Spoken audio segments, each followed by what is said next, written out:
Welcome, everyone, to this deep dive into one of the most ambitious endeavors in human history, the Apollo program. Yeah. We're going back to the 1960s, the era of the Cold War, the space race, Right. when President Kennedy threw down a challenge that seemed almost impossible at the time, Yeah. landing a man on the moon before the decade was out. Absolutely. It was a monumental task. It really was. The U.S. had barely dipped its toes into space. Right. They had about 15 minutes of human spaceflight experience under their belts. Right. So how do you even begin to tackle a challenge of this magnitude? I mean, it's just mind-boggling to think about. Well, it all started with a vision Okay. and a somewhat controversial figure, Wernher von Braun. Oh, yeah, I've heard of him. Now, he was a brilliant rocket scientist Okay. who played a pivotal role in developing the Saturn V rocket Right. that would eventually propel Apollo astronauts to the moon. Okay. But here's where the story gets a little complicated. Okay. Von Braun's past was intertwined with Nazi Germany. He was involved in the development of the V-2 rocket, I see. a weapon that caused significant destruction during World War II. That's a pretty heavy legacy to carry. It really makes you think about the complexities of scientific progress, right? Right. I mean, how did the U.S. reconcile with his past? Well, it's a debate that continues to this day. Oh, really? Some argue that his scientific contributions outweigh his past, Right. while others believe that his involvement with the Nazi regime should never be forgotten. Yeah. You know, it's a reminder that even in the pursuit of seemingly noble goals, Uh-huh. there can be ethical shadows lurking in the background. Right. Yeah, for sure.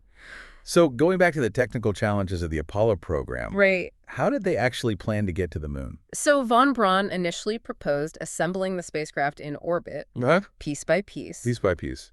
But imagine trying to build a gigantic spacecraft Right. in the vastness of space. Right. I mean, the logistics were mind-boggling, I can only imagine. and it would have required an enormous rocket. Right. Far beyond what they were capable of building at the time. Oh, wow. So it was back to the drawing board then. It was back to the drawing board. Who came up with the solution? So enter John Hubble, Okay. an engineer at NASA, Okay. who had a radical idea. Okay. The Lunar Orbit Rendezvous. Okay. It was a risky concept initially dismissed by many, Great. but it proved to be a stroke of genius. Okay. Instead of sending one massive spacecraft to the moon and back, Uh-huh. Hubble's idea was to use two separate spacecraft. Two spacecraft. Interesting. Tell me Yeah. more about this two spacecraft approach. Okay, so imagine this. Yeah. You have the Command and Service Module, or CSM, Okay. which would serve as the mothership Uh-huh. orbiting the moon. Okay. And then you have the Lunar Excursion Module, Right. the LEM, Okay. specifically designed to land on the lunar surface. Ah, the LEM. The iconic lunar lander we've all seen in pictures. Exact. So the LEM would detach from the CSM, Right. land on the moon, and then return to dock with the CSM for the journey back to Earth. Exactly. It was a much more efficient and practical approach. I see. Using two lighter spacecraft meant they didn't need a colossal rocket to launch the mission. Right. But it also introduced a whole new set of challenges. Such as is. Imagine the precision required to dock and undock these two spacecraft Right. in lunar orbit. Yeah. It was a risky dance Uh-huh. with very little room for error. Yeah. It's like threading a needle in space. Exactly. But they had to test out all of these concepts before even thinking about sending humans to the moon, right? Absolutely. Yeah. Before they could even dream of reaching the moon, Yeah. they needed to learn how to operate in space. Right. That's where Project Mercury and Project Gemini came into play. Okay. I see. These were essential stepping stone programs Okay. that provided crucial experience in human spaceflight. So basically, they were learning the ropes Exactly. on how to live and work in a zero-gravity environment. Exactly. Think about it. Yeah. How do you eat, Right. sleep, Yeah. go to the bathroom in space? Yeah.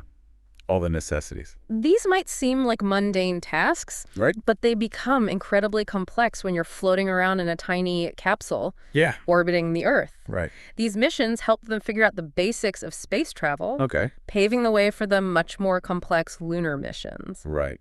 That must have been a wild time full of learning curves and unexpected challenges. It was. But there's also a dark chapter during this period. The Apollo 1 fire. Right. It must have been a devastating setback for the program. It was a tragedy that shook the nation. Yeah. During a routine ground test, a fire broke out inside the Apollo 1 command module, Wow. killing astronauts Gus Grissom, Ed White, and Roger Chaffee.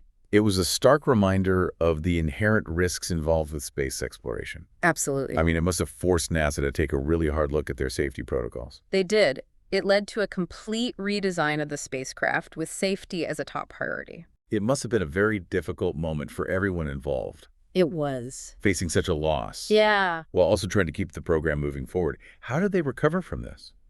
Well, they incorporated fire-resistant materials, Okay. redesigned the hatch for quick escape, Okay. and switched from a pure oxygen atmosphere Okay. to a safer oxygen-nitrogen mix. Wow. The tragedy, as devastating as it was, Yeah. ultimately made the Apollo program safer Uh-huh. and more robust. It's a testament to their commitment to the mission, even in the face of such a tragedy. It is. So with the redesigned spacecraft ready, what was the next step towards the moon? The next step was Apollo 7, Okay. the first manned flight of the redesigned Apollo spacecraft. Wow. This mission was crucial for restoring confidence in the program Okay. and demonstrating that the changes they made were effective. Right. It was commanded by Wally Schirra, Okay. a veteran of the Mercury 7 program. So they had a seasoned astronaut at the helm for this critical mission. Did it go smoothly? Apollo 7 was a resounding success. Great.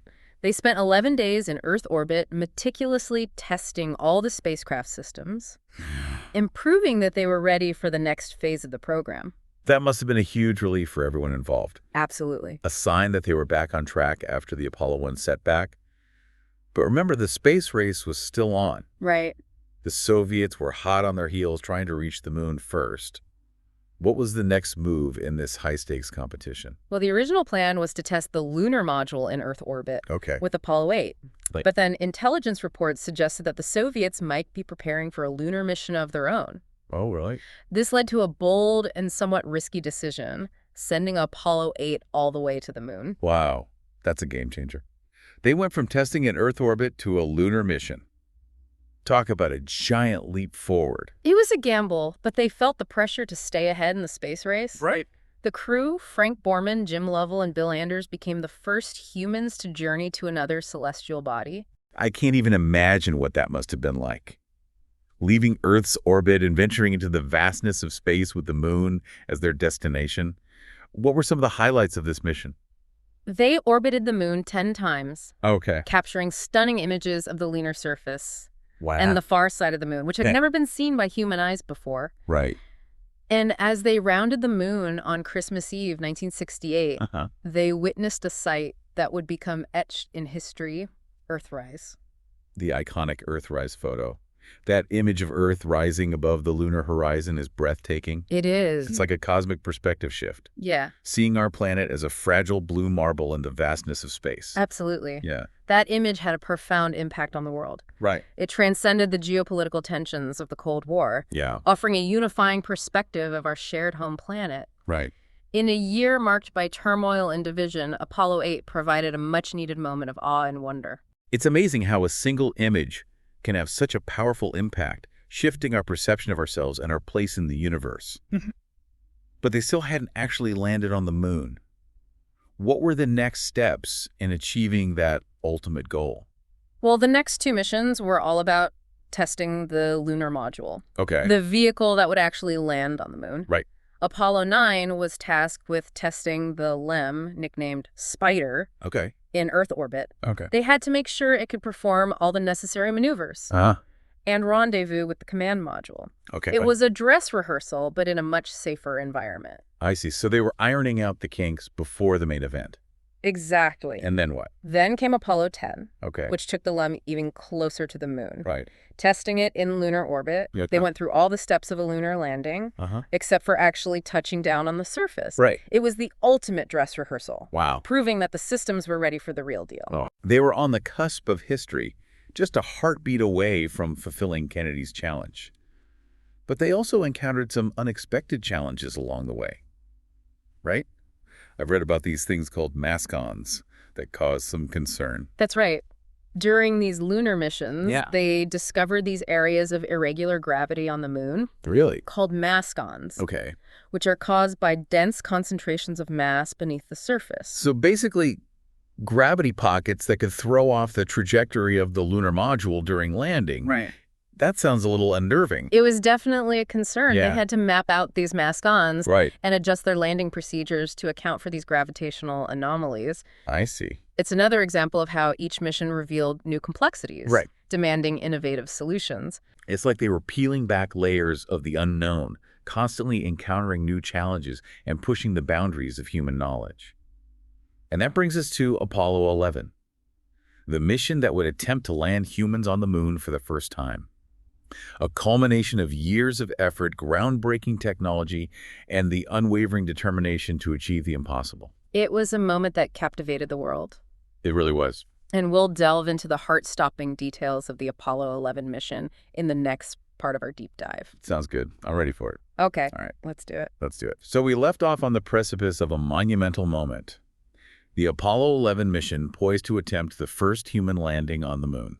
It was July 1969, and the world held its breath as the Saturn V rocket carrying Apollo 11 roared into the sky. But before we get into the details of that historic journey, let's talk about the crew. Who were these individuals chosen for this daring mission? Well, the crew of Apollo 11 was carefully selected, All right. each member bringing unique skills and experience to the table. Right. Neil Armstrong, the commander, was known for his exceptional piloting skills Okay. and his ability to remain calm under pressure. Yeah, I remember reading about his incredible composure during the Gemini 8 mission. Right. Their spacecraft went into a terrifying spin, Yeah. and he managed to regain control in a really critical situation. It was amazing. That must have made him the ideal choice to lead this high-stakes mission. Absolutely. His experience and cool head were invaluable. Right. And then you have Buzz Aldrin, the lunar module pilot. Yes, Buzz Aldrin. He was a brilliant engineer Okay. with a doctorate in orbital mechanics. Wow. He was instrumental in figuring out the complexities of rendezvous and docking in space. So while Armstrong was the steady hand at the helm, Aldrin was the technical mastermind ensuring that they could actually get to the moon and back. What about Michael Collins, the often forgotten third member of the crew? What was his role in all of this? Collins was the command module pilot. Okay. His job was to pilot the command module Columbia, which would remain in lunar orbit while Armstrong and Aldrin descended to the surface. Right. He was essentially their lifeline back to Earth. Right.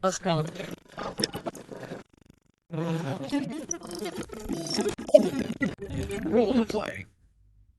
Well, the world was focused on the two men walking on the moon. Collins was up there orbiting alone, ensuring their safe return. He must have felt a mix of isolation and connection, being so close, yet so far from his crewmates during those historic moments. He later described it as a feeling of loneliness, Right. but also a profound sense of responsibility, Yeah. connection to the mission. I can imagine. Imagine the weight of that responsibility, Yeah. knowing that the lives of your crewmates depended on your vigilance and expertise. Right. Yeah, it's almost a metaphor for the human condition, isn't it? Hmm. We're all connected even in our moments of solitude, each playing a role in the grand tapestry of existence. But amidst all the excitement and anticipation surrounding Apollo 11, there are also voices of dissent. Why were some people protesting the moon landing? Well, it was a time of social and political upheaval in the United States. Of course. The civil rights movement was gaining momentum, Right. and the Vietnam War was deeply dividing the nation. Yeah. A group led by Reverend Ralph Abernathy, Okay. who had taken over the leadership of the Southern Christian Leadership Conference after Dr. Martin Luther King Jr.'s assassination, Right. argued that the vast sums of money being spent on the space program could be better used to address poverty and social injustice back home. It's a valid point.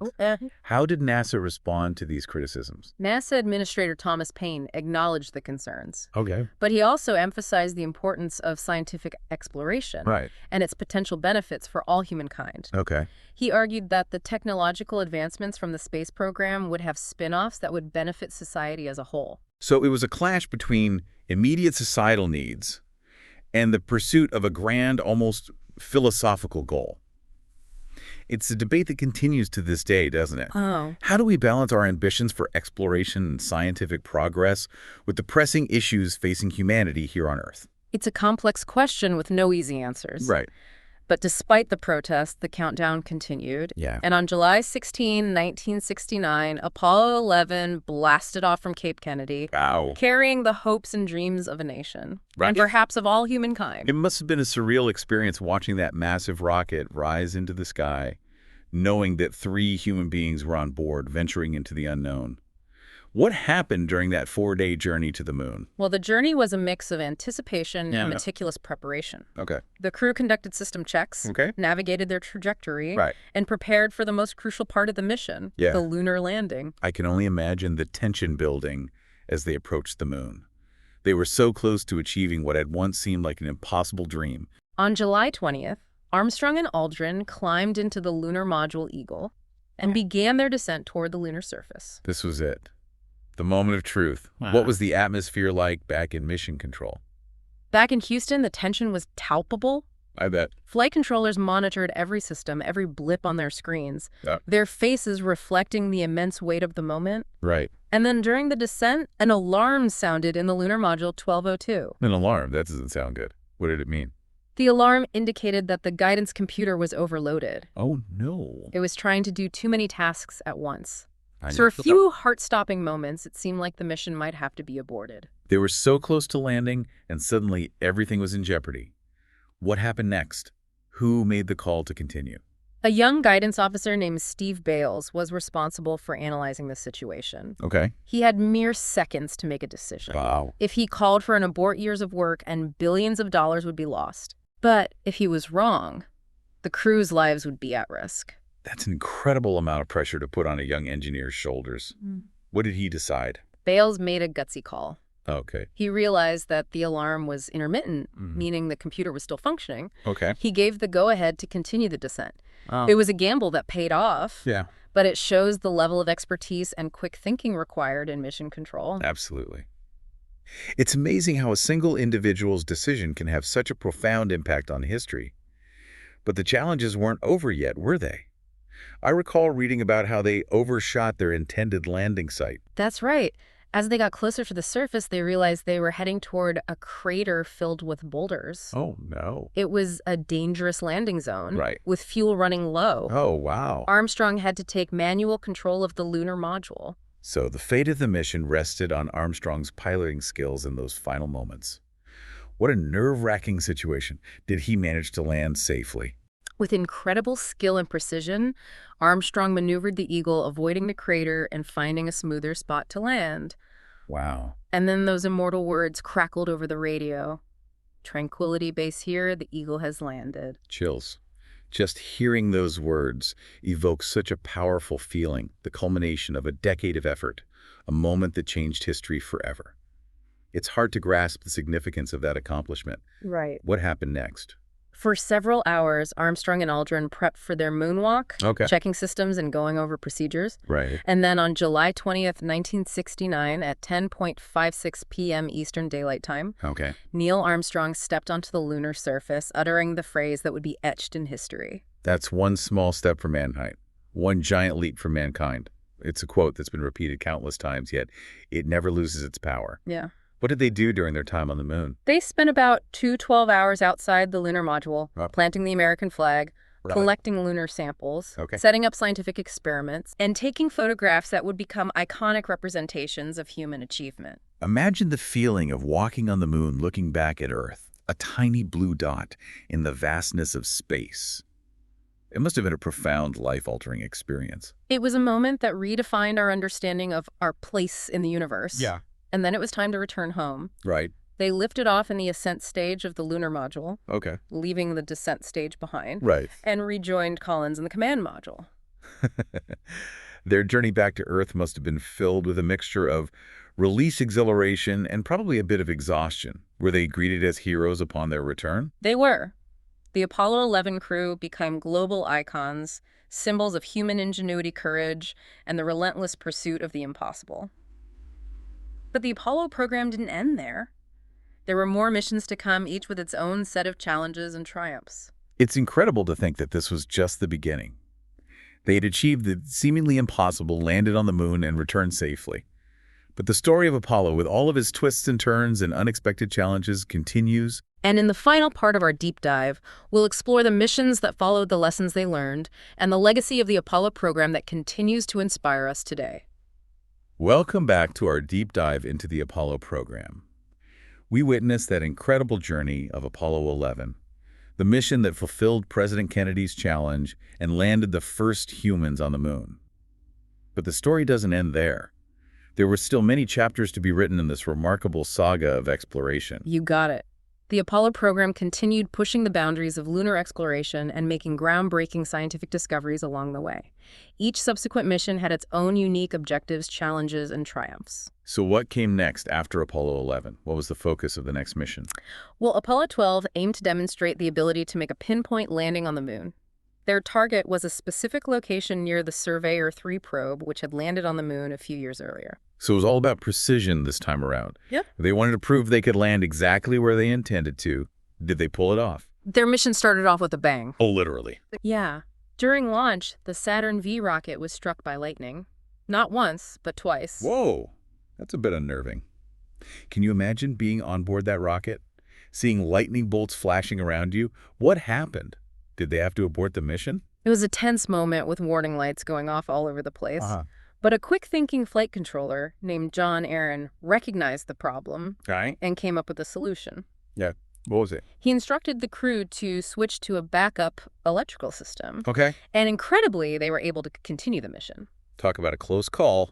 John Aaron deserves a medal for his cool head and quick thinking. Yeah. Did they eventually make it to the moon? They did. And despite that dramatic start, they achieved their goal of a pinpoint landing, touching down just a short distance from Surveyor 3. That's amazing. They navigated a lightning strike technical glitches and still managed to land with pinpoint accuracy. It must have been a huge boost of confidence for the program. It proved that they could land with precision, which was crucial for future missions that would target specific areas of scientific interest on the moon. But the next mission, Apollo 13, would test their limits in ways they could never have imagined. Ah, yes, Apollo 13, the mission that almost ended in disaster. The phrase, "Houston, we've had a problem," is forever etched in our collective memory. What exactly happened? About 2 days into the flight, an oxygen tank exploded, crippling the service module. Oh, wow. And putting the entire mission in jeopardy. Yeah? It was a terrifying situation for the crew. Jim Lovell, Fred Hayes, and Jack Swigert. They were suddenly in a fight for survival, millions of miles from home. Yeah, it's a story that still sends shivers down my spine. They were stranded in space with limited resources, facing a race against time to get back to Earth. Yeah. How did they manage to survive? It was a combination of ingenuity, resourcefulness, and unwavering teamwork. Right. They had to abandon their plans to land on the moon I see. and instead focus on using the lunar module as a lifeboat to get them home. Yeah, I've heard about the makeshift air filter they created, using duct tape and parts from the lunar lander. Yeah. It's incredible what they were able to accomplish with limited resources and under such immense pressure. It's a true testament to human ingenuity and the power of collaboration. Absolutely. The crew worked tirelessly devising solutions to conserve power, Right. manage carbon dioxide levels, Uh-huh. and navigate their way back to Earth. Right. And of course, the support team back in Houston worked around the clock, providing guidance and support every step of the way. It's a story that captures the essence of human resilience and the importance of collaboration in overcoming seemingly insurmountable challenges. It's often referred to as a successful failure. They didn't achieve their original objective, but they brought the crew back safely, which was a victory in itself. Exactly. And the lessons learned from Apollo 13 had a lasting impact on spaceflight safety protocols and mission planning. So the Apollo program continued even after this near-catastrophic event. Yeah. What happened next? One of the original Mercury 7 astronauts, Right. he had been grounded due to an inner ear disorder, I see. but was determined to fly again after undergoing successful surgery. Wow. He became the oldest person to walk on the moon Oh, wow. at the age of 47. That's quite a comeback story. It's inspiring to see his determination to overcome his medical challenges and return to space. What were some of the highlights of his mission? Despite facing some technical glitches, Right. including a radar failure during landing, Oh, wow. Shepard and his crewmate Edgar Mitchell managed to conduct scientific experiments, collect lunar samples, and even have a little fun on the moon. Oh, really? What did they do? Shepard famously hit a golf ball with a makeshift club he had brought along. A golf ball on the moon. Yeah. That's a great story. So they were starting to have a little fun while conducting serious scientific research. What about the final Apollo missions? What did they focus on? The final 3 missions, Apollo 15, 16, and 17, marked a shift toward a more scientific focus. They were equipped with advanced tools and equipment, including an upgraded lunar module and the Lunar Roving Vehicle, or Lunar Rover. which allowed them to explore larger areas of the lunar surface. Yeah, the lunar rover, that's like the ultimate off-road vehicle cruising around on the moon. What were some of the key discoveries made during these final missions? Apollo 15 brought back a sample of anorthosite, Okay. a rock that's believed to be a piece of the moon's original crust. Wow. Apollo 16 explored the lunar highlands, Okay. gathering valuable data about the moon's geological history. Uh-huh. And Apollo 17, the final mission included Harrison Schmitt, Wow. the first geologist to walk on the moon. So they were really delving into the scientific mysteries of the moon during these later missions. It must have been bittersweet, knowing that they were the last humans to walk on the moon, at least for the foreseeable future. It was. As Gene Cernan, commander of Apollo 17, climbed back into the lunar module, he uttered these poignant words: "America's challenge of today has forged man's destiny of tomorrow. And as we leave the moon at Chorus Litro, we leave as we came, and God willing, as we shall return with peace and hope for all mankind." What a powerful statement. Yeah. It really does encapsulate the spirit of the Apollo program, the ambition, the hope, and the belief in a brighter future. But what happened after Apollo 17? Did the space program just come to a standstill? Not at all. The knowledge and technology gained from Apollo paved the way for future space endeavors, including the Skylab space station, the Apollo-Soyuz test project, and the space shuttle program. But Apollo holds a special place in our collective memory. It does. It was a defining moment for humanity, a testament to our ingenuity, courage, and the power of collective effort. So what is the lasting legacy of the Apollo program? I think it's a multifaceted legacy. Right. On a practical level, it led to countless technological advancements that continue to benefit us today in fields like medicine materials, science, and computing. But perhaps more importantly, Apollo inspired generations to dream big, to push the boundaries of what's possible, and to never stop exploring.